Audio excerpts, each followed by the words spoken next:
ശംശായിക്ക് സ്തുതിയായിരിക്കട്ടെ. ആത്മീയ ഭോജ്യത്തിൽ നാം ഇന്ന് വിചിന്തനം ചെയ്യുന്നത് സ്വർഗം വേണോ? വിശുദ്ധി വേണം. വിശുദ്ധി കൂടാതെ ആർക്കും സ്വർഗത്തിൽ പോകാൻ പറ്റില്ല എന്നുള്ളത് വചനം അസന്നിഗ്ധം പ്രഖ്യാപിക്കുന്ന ഒരു കാര്യമാണ്. നമുക്കിതുമായി ബന്ധപ്പെടുത്തി ഏതാനും വളരെ പ്രധാനപ്പെട്ട ചില കാര്യങ്ങളാണ്, വചനഭാഗങ്ങളാണ്, സഭയുടെ പഠനമാണ്. ഹൃദയത്തിലേക്ക് ഏറ്റെടുക്കാൻ നമുക്ക് തയ്യാറാകാം. അങ്ങനെ ഏറ്റെടുത്താൽ സ്വർഗത്തിൽ പോകാനുള്ള ഒരു കൊതി നമുക്ക് വന്നേക്കാം. ആദ്യമായിട്ട് തന്നെ നമുക്ക് വചനം തരുന്ന താക്കീത് മനസ്സിലാക്കാം. ഹെബ്രായർ 12, 14, 15 വചനങ്ങൾ ഒരിക്കലും നമ്മൾ വിസ്മരിക്കരുത്. അവിടെ പറഞ്ഞിരിക്കുന്നത്, വിശുദ്ധി കൂടാതെ ആർക്കും ദൈവത്തെ ദർശിക്കാൻ പറ്റില്ല. സ്വർഗത്തിൽ നമ്മൾ പോകുന്നത് എന്തിനു വേണ്ടിയാണ്? ദൈവത്തെ മുഖാമുഖം ദർശിച്ച് ആത്മീയ ആനന്ദത്തിൽ ജീവിക്കാൻ വേണ്ടിയാണ്. അതിന് വിശുദ്ധി കൂടാതെ ആ ഒരു കാര്യം സ്വപ്നം കാണണ്ടെന്ന് 15-ാമത്തെ വചനത്തിലേക്ക് വരുമ്പോൾ, വിദ്വേഷം മൂലം നിങ്ങളിൽ പലരും അശുദ്ധരാകുന്നു. അവിടെ നമ്മൾ ക്ഷമിക്കാതെ വിദ്വേഷം വെടിയാതിരുന്നാൽ നമുക്കെങ്ങനെ സ്വർഗം പ്രതീക്ഷിക്കാൻ പറ്റും? നമ്മൾ അശുദ്ധനായി മാറുകയാണ് വിദ്വേഷത്തിലൂടെ. വെളിപാട് പുസ്തകം 22, 14, 15 വചനങ്ങൾ എടുക്കുമ്പോൾ അവിടെ പറഞ്ഞിട്ടുണ്ട്, ജീവന്റെ പുസ്തകത്തിൽ ആരുടെ പേര് ഉണ്ടാകില്ല. ആരാണ് സ്വർഗത്തിൽ പോവുക? ആരുടെ പേരുകളാണ് ഉണ്ടാകില്ലാത്തത് എന്ന് കൃത്യമായിട്ട് പറയുന്നുണ്ട്. ജീവന്റെ വൃക്ഷത്തിൽ പേര് വരാൻ വിശുദ്ധി വേണം, വിശുദ്ധിയുടെ അങ്കി അണിയണം എന്നുള്ളത് ഇവിടെ കൃത്യമായിട്ട് പറഞ്ഞിരിക്കുന്ന ഒരു കാര്യമാണ്. ഇനി അതിൽ നിന്നും ഔട്ടാക്കപ്പെട്ടിരിക്കുന്ന ഒരു ഗ്രൂപ്പുണ്ട്, നായ്ക്കൾ. നായ്ക്കൾ എന്ന് പറഞ്ഞാൽ ആൺവേശ്യകൾ. അതാ നിയമാവർത്തനം 23:18 വായിക്കുമ്പോൾ അവിടെ പറഞ്ഞിട്ടുണ്ട്, വേശ്യയുടെ വേതനമോ നായ്ക്കളുടെ കൂലിയോ ആലയത്തിലേക്ക് കൊണ്ടുവരരുത്. ആ പേജിൻ്റെ താഴെ നോക്കിയാൽ അതിൻ്റെ ഒരു എക്സ്പ്ലനേഷൻ അവിടെ കൊടുത്തിട്ടുണ്ട്. നായ്ക്കൾ എന്ന് പറഞ്ഞാൽ ആൺവേശ്യ, ആണുങ്ങൾ വേശ്യാവൃത്തി ചെയ്യുന്നത്.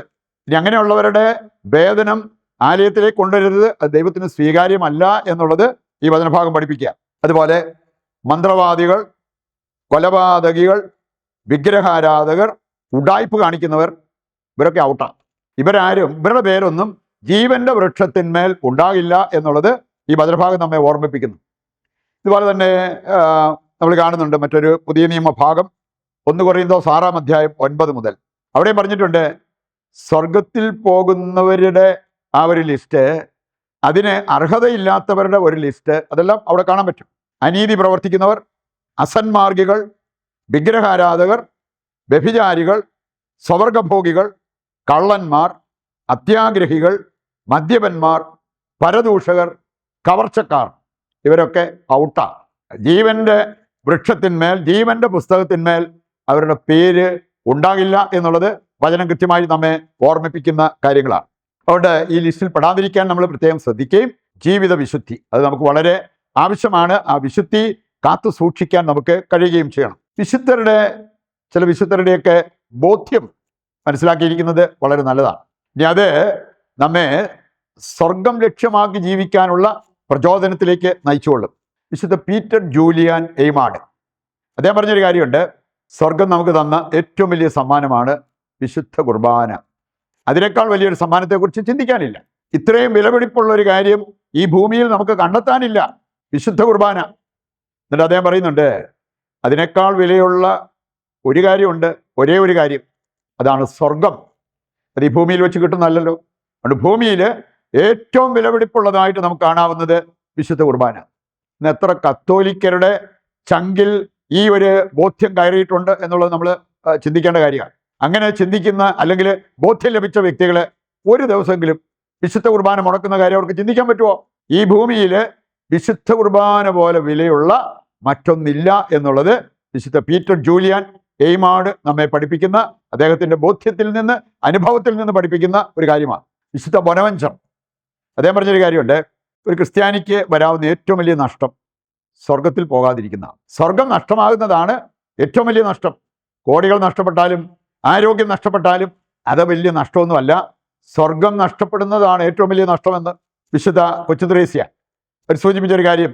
വ്രതങ്ങൾ പാലിക്കുന്നത്, 10 കൽപ്പനകളും പാലിക്കുന്നത്, ദൈവത്തിൻ്റെ വചനം പാലിക്കുന്നത്, സഭയുടെ നിയമങ്ങൾ പാലിക്കുന്നത് എല്ലാം വളരെ സ്ട്രിക്റ്റ് ആയിട്ട് അനുസരിച്ച ഒരു വ്യക്തിയാണ്. വിശുദ്ധ കൊച്ചുത്രേസ്യ പറഞ്ഞത്, ഞാനിതെല്ലാം ചെയ്യുന്ന ഒറ്റ ലക്ഷ്യത്തോടു കൂടിയാണ്, എനിക്ക് സ്വർഗത്തിൽ പോകണം, അത്രേ ഉള്ളൂ.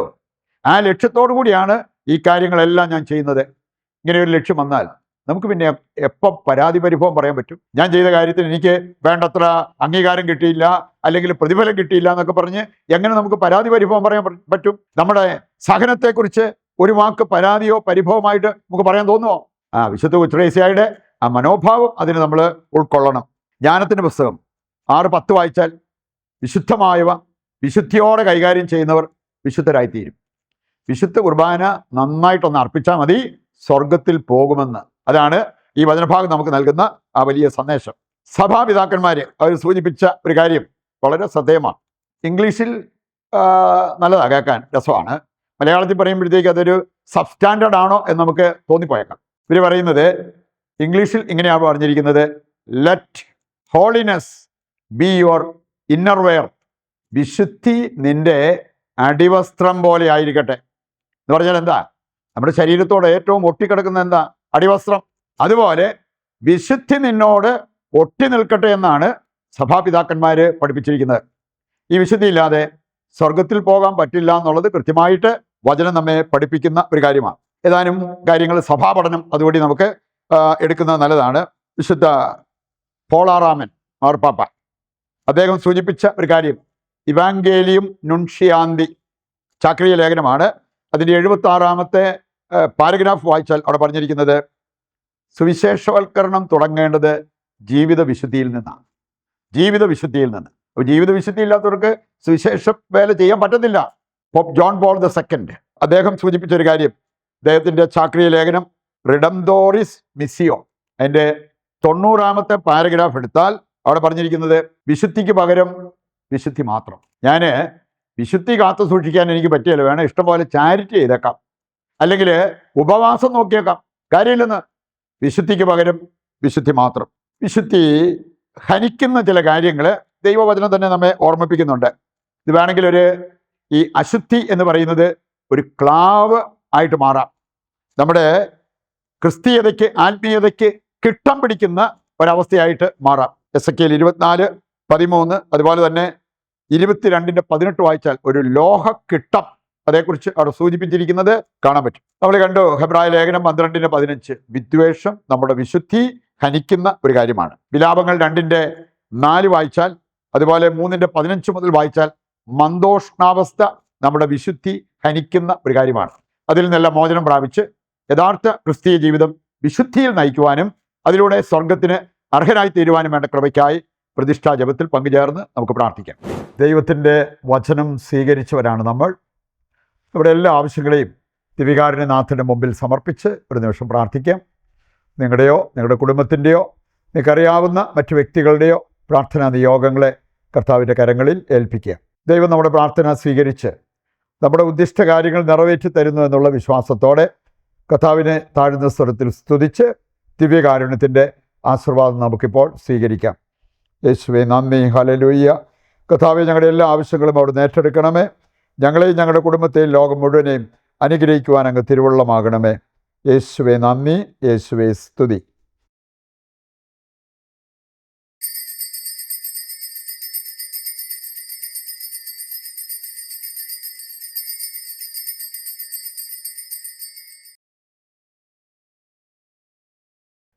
ഈശോ മിശിഹായ്ക്ക് സ്തുതിയായിരിക്കട്ടെ. മറ്റൊരു എപ്പിസോഡുമായി നാളെ വീണ്ടും നമുക്ക് ഒന്നിക്കാം. ദൈവം നിങ്ങളെ സമൃദ്ധമായി അനുഗ്രഹിക്കട്ടെ.